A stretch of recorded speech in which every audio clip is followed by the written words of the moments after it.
Hello, welcome to Todd Miller TV.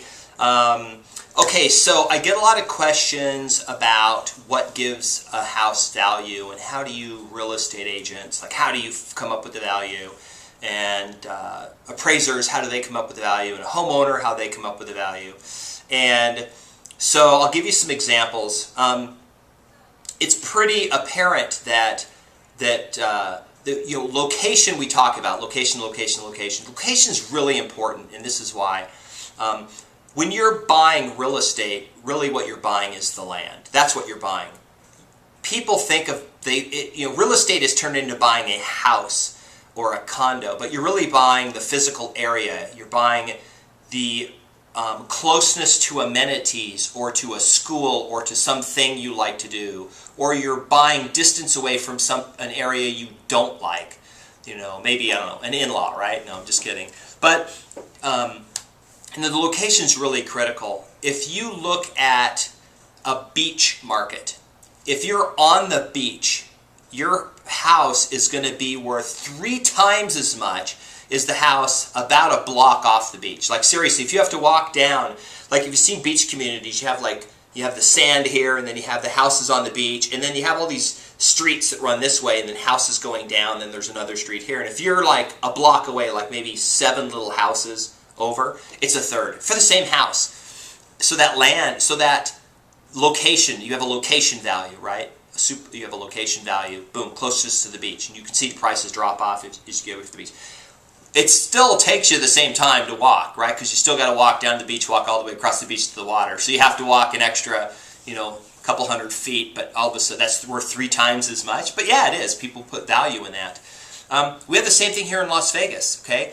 I'll give you an example. We had a guy's house that we were listing. We finally sold the house, but he had a really ridiculous list price. And the reason he did is because he found that the builder had built the same house in a different part of town. And so he was looking at that neighborhood going, well, my house sold for this much over here in this part of town. We're like, dude, you're not in that part of town. Your house is in an average, like that was in a really nice area. You're kind of in it's an average area. And when we say nice average, what we mean is price-wise. If you're in the ridges, houses further apart, you're further out, it's gated, that,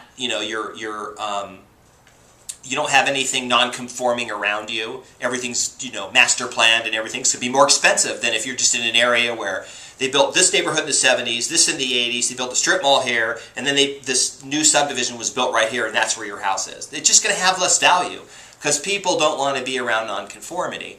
So the location is really, really the #1 critical thing. The next thing, obviously, is the size of the house, the features of the house, and we're talking the diminishing returns to scale of those things are super great. I'll give you an example. I don't care, and I talk to somebody, $100,000 to put this backyard in. Congratulations, you added about $20,000 or $30,000 value to the house. But this is, how much it was? How much this cost? Yeah, but the buyer doesn't care, because you're not going to get that money back. And that's unfortunate. Pools and some of those things, landscaping, they don't really give the value back. Very few things do. A kitchen upgrade is a big deal because it just, people will pay for that. Bathroom stuff is cheap. That's why it has a good ROI. Cabinets in the closet and in the garage tend to be good ROI. Paint and carpet, good ROI. All the other stuff, not so much. That casita you added on probably cost more per square foot than what you can get back out of it. Casita adds value, but not as much as what it costs to build, unfortunately. If it wasn't the case, everyone would be constantly upgrading their house because they would want to take their money, add it back, and add more value. It's very difficult to do that with real estate. So I get questions a lot like, hey, we're going to resell the house. Should I tear out my or should I tear out my Corian countertops, put granite in? No. You have a solid surface countertop. Why replace it with a different type, for $5,000 or $3,000? I get it cheap for $3,000. No, you're not going to get the money back. The best thing to do before you do upgrades is, in addition to finding out, go ask an appraiser and a real estate agent. Just call them and say, hey, on average, how much value do I get versus this or this? And just see what they say. But you're going to be surprised that if you make upgrades to your house to add value, then do it for personal pleasure. Don't do it for, I'm trying to make a financial investment, because flippers, they do it the best. The people who flip houses, because it's 100% about the money. They would put in 10 grand if they knew they could get 30 grand all day long. They wouldn't flip. They would hand over $10,000 cash and sell the house for 30 grand more if they knew they would get that money. They would do it if they knew they could get 20,000 more. They're only in it for the money.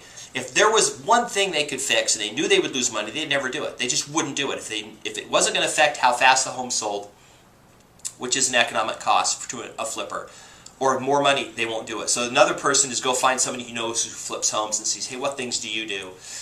We flipped a bunch of homes. We know what things we like to do that we get the most money back in the shortest amount of time. So that's sort of my update for today. Just want to give you like what's the house worth, what's the value worth. Ultimately, it's worth what a buyer's willing to pay, but those general things are what we look at. We look at those really, we go into detail and look at all the things, and a lot of them are a list this big that's like this much value. So it's easy to go, okay, that adds a little here, and then most of it's the location and the size of the house and some of the general features. But anyway, that is my update for today, and hope to see you on another video. Thanks.